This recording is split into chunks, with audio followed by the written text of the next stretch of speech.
rebuild or the favorites. We here for the latest. South side or the north side. Not tuned to the greatest. Home team for the home teams. Both sides got our own rings. On the mound or the long ball. But we don't put the wrong strings. Yeah.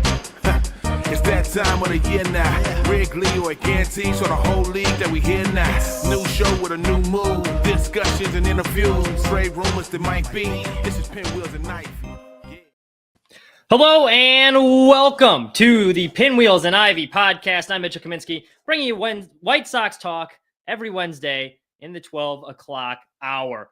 Big show this week. Right after we were done recording last week, the following day, the White Sox had probably one of the greatest days in White Sox history for many White Sox fans outside of winning the World Series.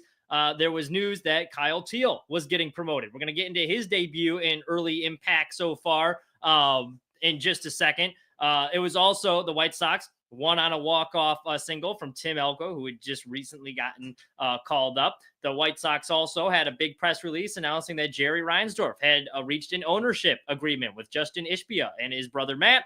Justin controlling most of that partnership. We're going to get into that a little bit as well. And specifically, because a lot of that's already come out. So we'll get into a bit of what the release had said, but also what it means for the 78, because I think the timing of that announcement was pretty interesting, all things considered. And then in the minor leagues, you had Colson Montgomery. He hit two absolute nukes in AAA Charlotte. So all around, just a very good day in the White Sox organization. So today we're going to be talking about, there's a very exciting right-hander that made his debut last night, Grant Taylor. We're going to get into that. We're going to get into Teel's debut and then talk about all this ownership stuff. So should be a good show for us this week. Let's start with Grant Taylor. Grant Taylor, he got called up, and a lot of the White Sox lefty prospects have been getting a lot of the attention in the minor leagues with Hagen Smith and Noah Schultz. Obviously, they're the two top-ranked pitching prospects. Grant Taylor, a little bit lesser known. He was actually teammates with Paul Skeens at LSU. However, in 2022, blew out his elbow, needed surgery, but he does have a very good arm, right? He in college, he was hitting mid to high 90s, two really explosive breaking balls. And the most unique thing about Taylor is his arm angle. He's got a 58-degree arm angle. So it's one of the more, it kind of really coming over the top because it's one of the steepest in the MLB. Essentially, he's coming at hitters and it's almost like up top like that. So there's not a whole lot of guys that are coming like almost looks like straight down. Obviously pretty exciting to see him get called up. There was a lot of talks because the White Sox said they wanted to try him in the bullpen at first. So a lot of people thought he should be a starter long-term. I think he has the stuff to be a starter long-term. I think what the White Sox were thinking with this move to call him up and bring him into the bullpen, and Chris Getz had talked about this too with reporters, but to me, this move signaled, and I could be wrong. This is just me guessing. But I thought it signaled, like, the White Sox, obviously, they're in a lot of these games. We talked about it last week. They're losing a lot of these really close games. I think when we recorded last week, they were 3-15 in games decided by one run. Big reason for that was the bullpen, right? They're amongst the league leaders in blown saves, not even blown saves. They have the fewest saves in the MLB amongst the league leaders as far as blown leads in general. There's just not a whole lot of bullets in that bullpen. Now, obviously, where the state of the team is right now, you're not going to be trading for bullpen help at the trade deadline, right? That makes no sense. It makes no sense for anyone. But at the same time, you're trying to establish a winning culture. The White Sox have been in a lot of these games. So Grant Taylor, you got this weapon who's been dominating in the minor leagues pretty much all season. He's coming off that elbow surgery, so they wanted to manage his workload. And they're like, hey, you know what? By calling up Grant Taylor, this is essentially just like having a trade deadline acquisition. He can get his feet wet. We can manage his workload. And it exponentially improves our bullpen. And I think that kind of goes along with the plan. We saw a similar plan with Chris Sale. I think it's a more comparable example where Chris Sale, he got called up pretty much right after he was drafted, started in the bullpen, showcased some pretty good stuff there before transitioning into a starter. Garrett Crochet a little less so because he was in the bullpen for a couple seasons before finally having that surgery and then, coming before the 2024. But again, we've seen this process before. So I'm going to read you some quotes here and then we're going to get into his actual debut, how he looked, because he was as advertised. But this was on June 4th. Chris Getz was talking to reporters. He was being asked about Taylor and he said, essentially they're trying to manage his workload. So this is Chris Getz' quote: "It'll evolve. We had to manage his innings regardless this year based on his history. Obviously, it's a very talented arm and there's different ways to develop players. We know that although we have him on shorter stints right now, we're certainly not closing the door on him being a starter in the future, end quote. So again, the White Sox, that we've seen this playbook happen before. I think, shores up the bullpen. You don't have to add any trade deadline help on the bullpen, because obviously that makes no sense. He can get his first taste of major league action. But, I see a lot of people, they're saying like, well, like, why don't we just keep him in the bullpen? Why can't he just be a closer? And he has all this good stuff to be a closer. I would not be opposed if they did keep him in the bullpen. But, you're assuming that a lot of these other starters are just going to hit. Like, we have all this starting pitching depth. There's no guarantee that any of these prospects are going to be like good. So you don't know what you're going to get with Drew Thorpe once he gets back. You don't really know what you're going to get with Kai Busch once he gets back. I would assume Hagen Smith and Noah Schultz, like one, at least they both look like surefire prospects. But again, you really don't know. Can never hurt to have too much pitching depth, especially a guy like this who throws as hard as he does and has as good of stuff as he does. So he put that on full display last night. I mean, you could not really ask for a much better debut. Just efficient. It would be the best way to describe it. Brought him in, in a hold situation here, the 3-run game in the 7th inning against, on the road against the Astros. Now they did. I like what Venable did. They gave him a spot where, he's still trying to protect the lead, but it was near the bottom of the order. Ease him in a little bit. Taylor, he only needed 12 pitches to make it through the inning. Perfect, clean 1-2-3 inning. 7 of those pitches clocked at over 100 miles an hour. To me, that was very reminiscent. And this goes back to, too, with like the plans that we saw with them earlier with Garrett Crochet, Chris Sale. But this was very reminiscent of Garrett Crochet's 2020 debut against the Reds, where he had 6 pitches over 100 miles an hour. And that was the most by a White Sox pitcher in a single outing since the pitch tracking era began in 2008. So Taylor surpassed that with 7, and he only threw 12 pitches total. So that was pretty impressive. I think a little extra juice, obviously, having the family there, your debut. He usually sits in the high 90s. Now, maybe because he can max out and he's not starting as much, maybe you can consistently see him in the hundreds. But he was really on the verge of getting his first strikeout, too. Like almost all these guys, he was ahead of the count and really going after them and attacking hitters. But you can see on the screen right here, we were talking about that arm angle earlier. Like, look at, and that was bad view there, but like you can just see how he's coming over the top of these guys, where it'd be really hard to pick up. And not a lot of hard. There was a pretty sharply hit ground ball, but other than that, not a whole lot of hard contact. You see a pretty routine ground ball there for out number 2, a lazy fly ball to start the inning. So really impressed with Taylor overall. I'm excited to watch him work out of the bullpen. I think that's going to be a lot of fun, and it gives the White Sox a lot more options to help protect leads.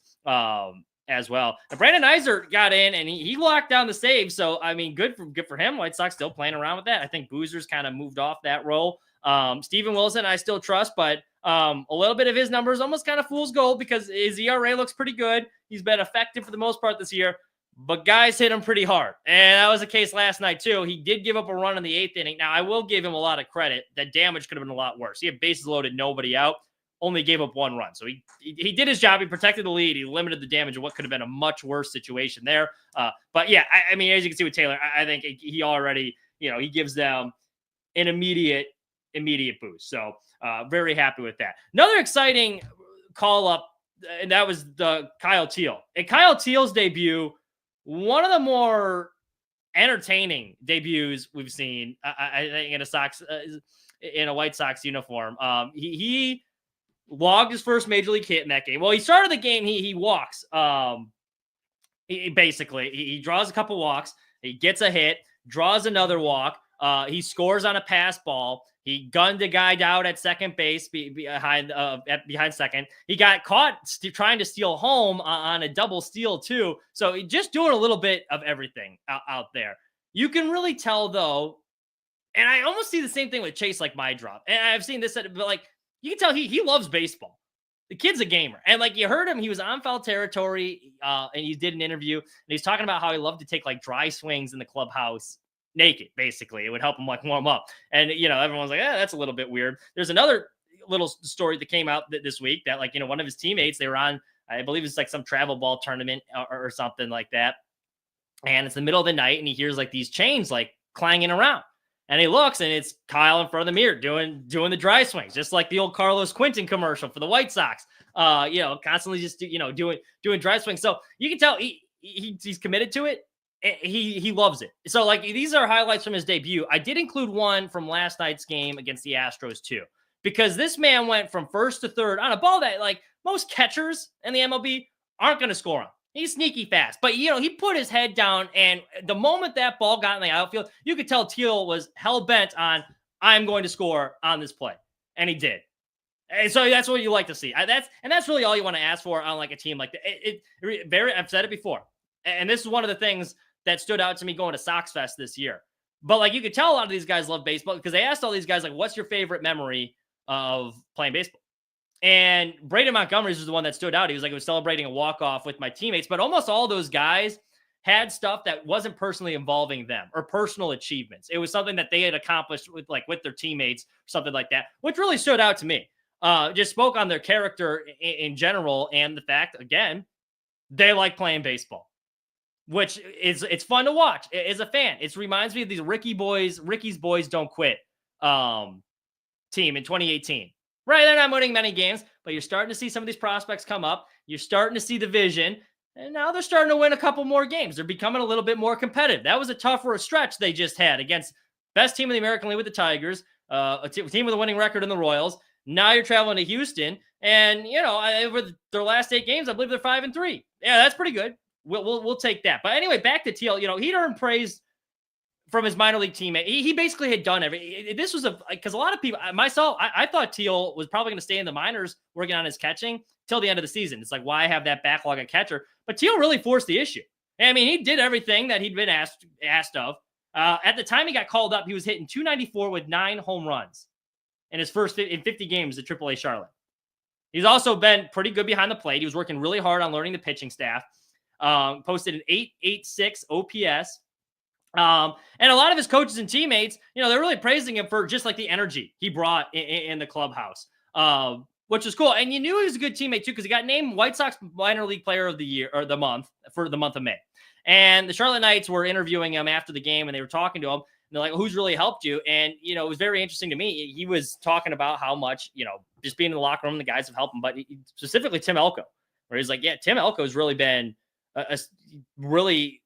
Benefited me, helped me grow a lot as a player." So that was nice to see. And it was, I think, very fitting 2 days after he said that, he gets the call up to the majors. On the same day, Tim Elko hits a walk-off home run when he gets his opportunity back in Chicago. So that was nice to see too. A lot of these guys, again, a very easy group to root for here. I did mention in that debut, he's doing a little bit of everything. Gets his first hit off Seth Lugo. Seth Lugo's no scrub. He did get caught stealing at home. And it was kind of a dumb base running play, where the catcher throws down to second base. Teel overcommits. He starts running home, and the play wasn't even close. He got asked about it after the game, and he was honest about it. He owned it. He was like, "Yeah, you know what? I made a mistake. We're going to learn from it and try not to let it happen again." So I appreciated him taking accountability. Number one. Number two, I really liked his mindset. He came in there. He was like, "I came in there looking for a good pitch, wanted to swing hard. I wanted to be aggressive." But despite that, he was still able to draw 2 walks. So he's like, I wasn't just looking up there for walking. I wanted to get up there and attack these guys. But he let the game come to him. That was good to see. And despite that first base running blunder, not afraid. We see the pass ball later. A lot of players, might be a little hesitant, might be a little timid to try that again. It's a little embarrassing getting thrown out of the plate twice in the same game. Teel didn't give a shit. Ball gets by, boom, he goes home. He scores on that play, and he provided some pretty good defense too. So really fun watching him play. His debut, I thought, was just a blast to watch. But you got him, Carroll in the same lineup, and Carroll too has been doing a really nice job with clutch hitting as of late. We've seen a couple times in some pretty big situations, Carroll's coming up with hits with guys on base. So you like that. This catcher tandem overall very exciting. A lot of these rookies they're bringing in, very exciting. So it's nice to see the White Sox finally bringing in some of these guys, and they look like they're starting to hit. Now obviously the long way to go, very small sample size with him, but Teel's an easy guy to root for. And I love the way he plays. I love the way Chase Mydroff plays too. They got a lot of dogs on this team, and there's only more coming on the way. There's a lot of studs in the minor league still coming up. Shy Sox fan, Mike, he had a pretty good article too on just some of these underrated prospects that a lot of people aren't talking about that could be contributors too. And they got a lot of more bats. I think it's a lot more optimistic, especially on the offensive side of things, like right now than we were heading into the season. Because a lot of these guys are overperforming expectations. Samuel Zavala too, another guy we got back in the Dylan Cease trade, had a pretty rough season last year. Now he entered the organization when he's only 19 years old. So he's still pretty young at the time they traded for him, but he had a rough year last year. starting to figure a swing out again. So far this year. So that's been encouraging to see. Speaking of figuring the swing out, Luis Robert Jr. had a pretty good night last night. He had an RBI double earlier, and then he hit a home run, his first home run since being reinserted into the lineup. Now, you'll remember he got benched after a pretty brutal stretch at the plate. He'd just gone 1 for 20 in an 8-game stretch. White Sox decided, and during this time, he'd been working with Ryan Fuller to try and fix his swing. Specifically the timing for his leg kick. They're like, his swing doesn't really, Fuller was saying that I think he was talking to Sports Illustrated about this. He's like, his swing really doesn't need a complete overhaul, but we're trying to fix his timing. We want his front foot timing a little bit better, that we don't want him to overextend on the leg kick. So he's still generating power, but he's still locking in with the pitchers. And Luis Robert had also been talking about like, hey, I'm missing too many mistakes for the pitchers. And that kind of goes hand in hand with the timing. So they've been working on that. White Sox decided after a brutal stretch, hey, you know what? Let's give him a couple days off his feet so he can just solely focus on refining his swing. So I think that while his numbers haven't been good, and it's tough to say because he doesn't show a whole lot of motion on the field. I truly do think, I don't think this is like, I'm hesitant to say Moncada because I don't think he was dogging it per se either. He just had really bad body language. But I think Robert cares. Right, I think he's been given a good effort. And I genuinely think he's trying to turn this thing around. And I appreciated his honesty when they were asking him about the trade deadline. He's like, yeah, I don't think anyone's going to trade for me the way I'm playing. So I do think he wants to get better. I do think he's working hard. Both Will Venable, even when he had that temporary benching too, both Will Venable and Fuller had said like, yeah, he's been very receptive to change. He's handled it well. You kind of agree with the decision. So that was good to see. I'm glad to see that he's been working hard, and then he gets rewarded. He comes back, his first game back, he gets a base hit, pokes one the opposite way. And last night he has another really good game too. So all of a sudden, after it looks like now it's only a 2-game stretch, so we'll pump the brakes. Now it is funny. He did have to miss another game after like the first 2 games he was expected to miss. He ended up missing a third game because he hurt himself in the batting cage because the ball ricocheted off and hit him in the head. So, nothing says White Sox like injuring yourself while in the batting cage. But since getting back, does look a lot better. Still up near the top in the AL in stolen bases. So, he's been effective. He made an excellent catch last night, too. Talking about that Steven Wilson shaky 8th inning. Ball smoked to center field. Robert got an excellent jump on it. Not a lot of center fielders are getting to that ball. His read off the bat was really well. Makes a nice sliding catch to save the inning. And probably the game at that point, too, because they had tying runs at home plate. At least one run's going to score. Maybe that ball gets by, maybe the guy at first scores too, and all of a sudden it's a 1-run game. So big time catch from Luis Robert too. He's been providing some good Gold Glove caliber defense. Now all of a sudden some teams are becoming interested. So it's surprisingly he has these two good games. And we got Francis Romero, who's pretty plugged into White Sox news, the MLB reporter. But he tweeted last night, Luis Robert Jr. continues to draw attention as a potential trade piece. Teams like the Yankees, Mariners, and Phillies are expected to be in the conversation ahead of the trade deadline, according to industry sources. Now, the Yankees have been in the Luis Robert Jr. Sweepstakes for a while. I believe Jason Dominguez was the prospect that had kind of been floated around as just like a 1-for-1 swap over the summer. Neither team pulled the trigger on that. So some familiar names in these Luis Robert Jr. Sweepstakes.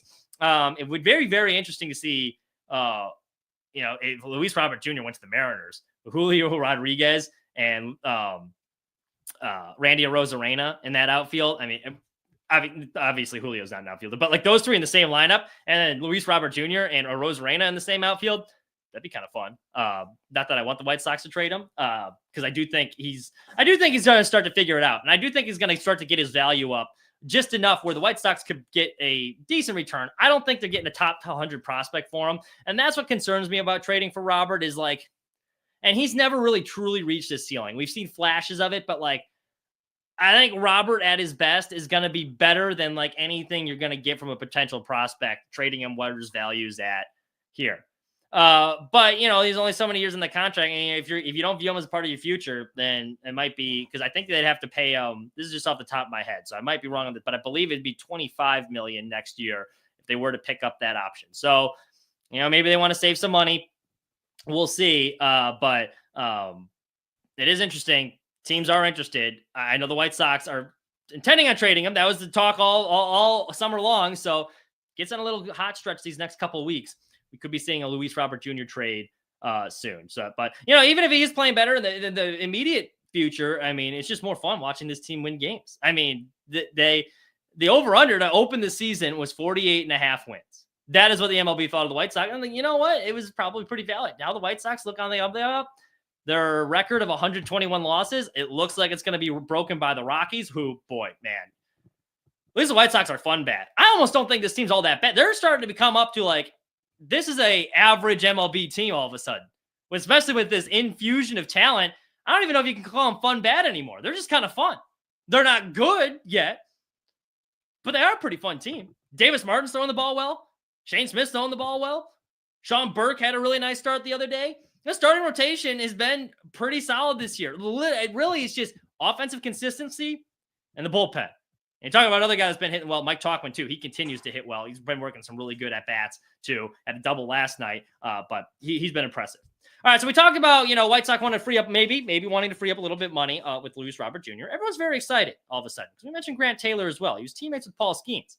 Paul Skeens going to be a free agent, along with several other big names, when it's rumored that Jerry Reinsdorf might no longer be the owner. And it's very exciting because Justin Ishbia, who is going to be, set to be the future owner of the White Sox. Him and his brother own a lot of shares in the team. They actually own the majority of the shares in the team, even though Jerry Reinsdorf still the lead decision maker for them. But he's also the owner. The two brothers are of the Phoenix Suns and the Phoenix Mercury. With the Phoenix Suns, they were notorious for being very, very aggressive. Went out, get Kevin Durant, went out and get Bradley Beal, spent a lot of money. Didn't really work out for them, but they were aggressive nonetheless. So a lot of White Sox fans excited. Hey, hopefully they will be excited, or they will be, willing to spend on us as well. So you see Paul Skeens, he's got the connection with the Grant Taylor. Everyone's very excited. I think, and so we'll get into this press release really quick. So this press release was issued last Tuesday. And the White Sox revealed current owner Jerry Reinsdorf and Justin Ishbia, reached a long-term investment agreement, is what they're calling it. So essentially, it's laying the groundwork for Ishbia to assume majority of control for franchise ownership down the road. Under the agreement, Ishbia will be a limited partner in 2025 and 2026, helping the team pay down existing debt and supporting ongoing team operations. From 2029 to 2033, Reinsdorf will have the option to sell the team to Ishbia. After 2034, Ishbia will have an option to obtain controlling interest. If Ishbia takes control of the team, all limited partners will have an option to sell their controlling interest to Ishbia. Justin's brother, Matt Ishbia, and father, Jeff Ishbia, will also be significant investors, according to the release.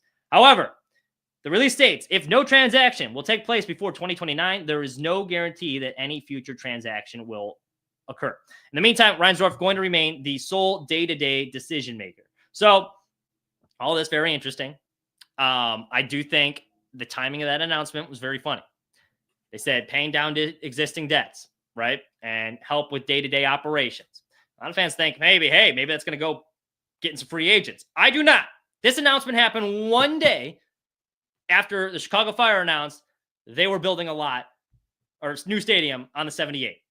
The 78, obviously that big 62-acre property right off the Chicago River on Roosevelt in the South Loop.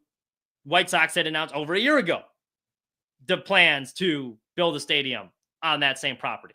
Now, the White Sox still said, and they said in a release right after that happened, that, hey, you know what? We're still in talks with Related Midwest, who are the developers of the 78, that we want to build. We're still in talks with them. We think there is room for both stadiums. We are still talks about building a stadium there. The state of Illinois has essentially already told Reinsdorf to kick rocks. They are not paying for his new stadium. J.B. Pritzker said multiple occasions they're not paying for his new stadiums. He went down to the Illinois legislature. They're like, yeah, no, not going to happen.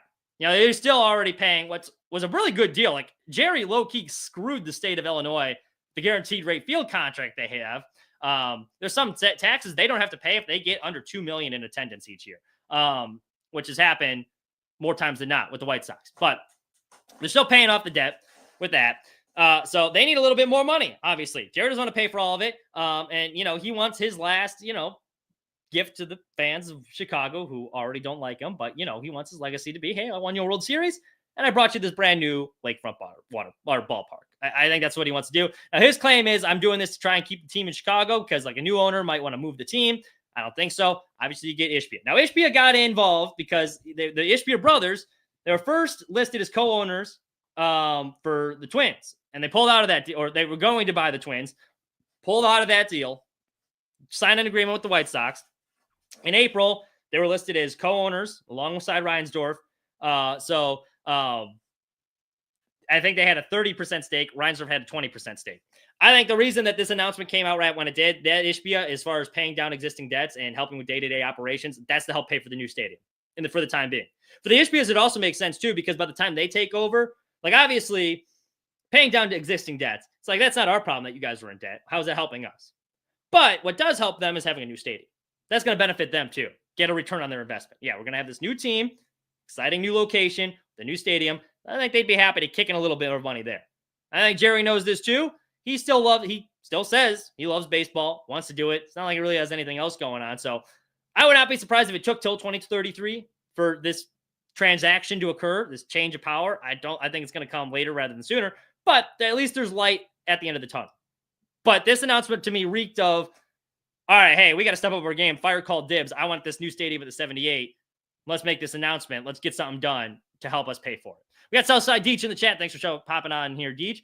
They will wind up at 35th Shields, in my opinion, whether it's a new stadium or updates. That's the only way the city even remotely budges. I kind of agree to an extent. I think they are hell-bent on trying to go to the 78. I don't mind. Honestly, and I've said this before. I said this last week, too. I don't mind the current stadium they have at 35th and Shields. What's wrong with it? It's a great tailgating lot. We saw it for Southpaw's birthday. I was very jealous I could not be there. Shout out the Chicago Sports Bums. They put on a really good tailgate there. But it's an awesome tailgate lot. If you get fans to show up, like the vibes around there are great. The field's immaculate. Roger Boster does a really good job. There's plenty of beer stands. The concourse is big enough. It's clean enough. You go to the upper deck. The views are really good too. Is it the nicest ballpark in the MLB? No. But the food's good. They got plenty of parking. You can tailgate, which you can't do at a lot of the other stadiums. What is wrong with 35th and Shields right now? There's nothing wrong with Wright Field. These greedy owners, they're doing the same thing in Kansas City now too. You know, there's nothing wrong with Kauffman Stadium either. And they're like, hey, you know what? We want the taxpayers to pay for it over here. And Jackson County voters were like, we ain't paying for that shit. So now the state assembly is trying to come up with some big tax breaks to keep the Chiefs and Royals in town. And the Royals want to move downtown for some reason. There's no parking downtown Kansas City. So that's a whole other mess. It's all these owners the same. They're all greedy at the end of the day. They don't love all these fans. They love the Royals. They love the White Sox. They invest in it. These teams don't love you back. It's all about the bottom line. And that's sad. That's sad. But you know what? We get to watch Kyle Teel. We get to watch Chase Mydroff. So can't complain. Can't complain. Chase Mydroff also, he earned a lot of bonus points in my book. Went up to a game in May. And I didn't realize he had a Kendrick Lamar walk-up song. So you know what? Bonus points in my book. I saw K-Dot perform last Wednesday in St. Louis. And you know what? It was a damn good show. So respect to Chase Mydroff. Kid knows ball. Can play ball well, too. That's all we have for you. Thank you so much for listening. We'll be back next Wednesday around the same time. In the meantime, make sure you're checking out Sports Mockery, sportsmockery.com. We have all of our latest White Sox updates and trade rumors coming up. You can read about Grant Taylor's debut a little bit more in-depth there as well. That one was posted last night, and we should have more coming about Luis Robert potential trade rumors as well. But, if you're not interested in that, we got Bulls, Blackhawks rumors, Cubs rumors as well. Cubs playing some good baseball right now as well. That was a very exciting series they had last week against the Detroit Tigers. Two heavyweights kind of going at it. Tigers got the best of them. So that made that White Sox series split even more impressive, in my opinion. But thank you all once again for listening. Have a wonderful rest of your week.